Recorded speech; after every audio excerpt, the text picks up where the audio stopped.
అహ్మదాబాద్ విమాన ప్రమాద ఘటనపై ప్రధాని మోదీ సమీక్ష నిర్వహిస్తూ ఉన్నారు. ఉన్నతాధికారులు ఇన్వెస్టిగేషన్ ఏజెన్సీలతో రివ్యూ చేపట్టారు. ప్రమాదం జరిగిన తీరును అధికారులు మోదీకి వివరిస్తున్నారు. ప్రమాదానికి గల కారణాలపై ప్రధాని ఆరా తీస్తున్నట్లుగా తెలుస్తోంది.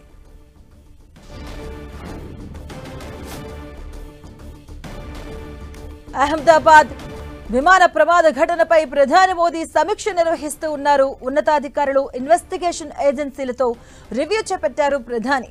ఇక ప్రమాదం జరిగిన తీరును అధికారులు మోదీకి వివరిస్తూ ఉన్నారు. ప్రమాదానికి గల కారణాలపై ప్రధాని ఆరా తీస్తున్నట్లుగా తెలుస్తుంది.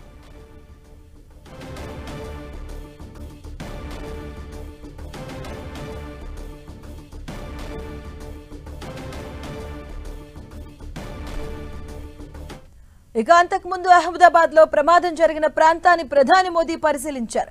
ప్రమాద ఘటన వివరాలను అధికారులను అడిగి తెలుసుకున్నారు. ఇక అక్కడి నుంచి అహ్మదాబాద్ సివిల్ ఆసుపత్రికి వచ్చి బాధితులను పరామర్శించారు మోదీ.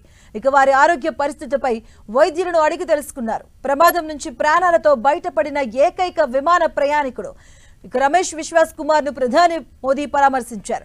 గాయపడిన ఇతర మెడికలతోనూ మోదీ మాట్లాడి ధైర్యం చెప్పారు. ఈ ప్రమాదంపై ప్రధాని మోదీ తీవ్ర దిగ్భ్రాంతిని వ్యక్తం చేశారు. ఇక ఆయన వెంట గుజరాత్ సీఎం భూపేంద్ర పటేల్, కేంద్ర పౌర విమానయాన శాఖ మంత్రి రామ్మోహన్ నాయుడు ఉన్నారు. అలాగే రాష్ట్ర హోంమంత్రి హర్ష్ సంఘవి తదితరులు ఉన్నారు. మరోవైపు ఈ ప్రమాదంపై ఇప్పటికే టాటా గ్రూప్ చైర్మన్ తో ప్రధాని మోదీ మాట్లాడారు. ప్రమాద మృతుల కుటుంబాలకు ఒక్కొక్కరికి ₹1 కోటి ఇస్తామని టాటా గ్రూప్ ప్రకటించింది.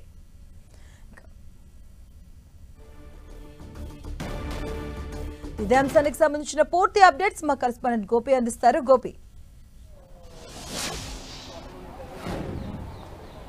మాధవి, ఈరోజు ఉదయం నుంచి కూడా ప్రధాని అహ్మదాబాద్లో పర్యటిస్తున్నారు. మొదట ప్రమాద స్థలానికి వెళ్ళి అక్కడ ప్రమాదం జరిగిన తీరును ఆయన పర్యవేక్షించడం జరిగింది. ఆ తర్వాత సివిల్ ఆసుపత్రిలోకి వచ్చి మృతుల కుటుంబాలతోటి ఆయన పరామర్శించడం జరిగింది. ఆ తర్వాత అక్కడే చికిత్స పొందుతున్న మెడికోలను కూడా ఆయన పరామర్శించారు. అదేవిధంగా ఈ ప్రమాదంలో నుంచి బయటపడ్డ రమేష్ తోటి కూడా ఆయన ఈ ప్రమాదానికి గల వివరాలు, ఆయన ఏ విధంగా బయటపడ్డాడన్న దానిపైన కూడా ఆయనను అడిగి తెలుసుకోవడం జరిగింది. అయితే ఇప్పుడు ఉన్నత అధికారులు, అదేవిధంగా డీజీసీఏ అధికారులు, స్థానిక పోలీసు అధికారులతోటి కూడా ప్రధాని ఒక రివ్యూ ఏర్పాటు చేయడం జరిగింది.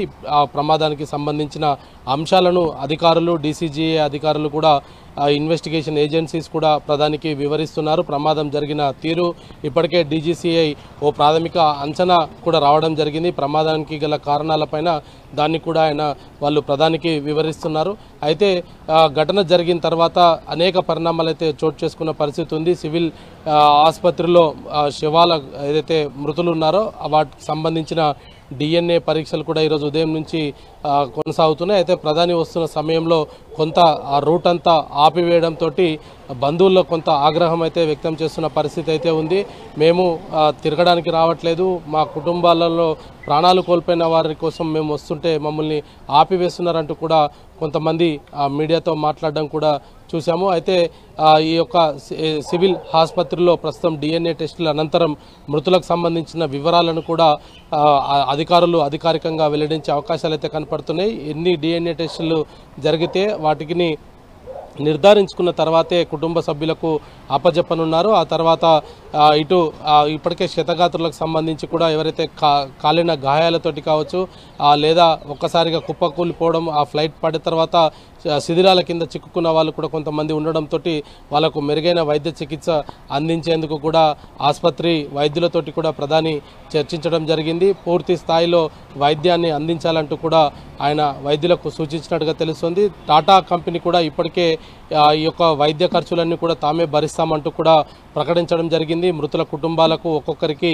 ₹1 కోటి నష్టపరిహారాన్ని కూడా అందజేస్తట్టుగా కూడా టాటా కంపెనీ ఇప్పటికే ప్రకటించడం జరిగింది. అయితే ఏవియేషన్ అధికారులు కూడా ఈ యొక్క ప్రమాదానికి సంభవించి ఏ విధంగా జరిగింది, ఎందుకు 30 సెకండ్లోనే ఈ యొక్క విమానం కుప్పకూలిపోయింది అన్న దానిపైన కూడా ఇంకా ఇన్వెస్టిగేషన్ కొనసాగుతుందని చెప్పొచ్చు. బ్లాక్ బాక్స్ అయితే ఇప్పటికే ఎన్ఎస్జీ అధికారులు వెలికి తీయడం జరిగింది. వాటిని డీసీజీఏకు అప్పజెప్పారు. ఆ డీసీజీఏ బ్లాక్ బాక్స్లో ఉన్న ఈ యొక్క ఎన్కోడ్ చేసిన తర్వాత ఇంకా కీలక సమాచారం కూడా అందే పరిస్థితి కనపడుతుంది. దాంట్లో పైలట్స్ ఏం మాట్లాడారు, టేక్ ఆఫ్ అయిన తర్వాత అందులో ఎటువంటి సాంకేతిక లోపం ఏర్పడిందన్న దానిపైన కూడా ఒక క్లారిటీ వస్తుంది. అయితే వీటన్నిటిపైన కూడా ఇటు డీసీజీ అధికారులు, ఇన్వెస్టిగేషన్ ఏజెన్సీస్, స్థానిక పోలీసులు ప్రధానికైతే ఈ రివ్యూలో పూర్తి స్థాయిలో ప్రమాదానికి సంబంధించిన అంశాలను కూడా వెల్లడించనున్నారు.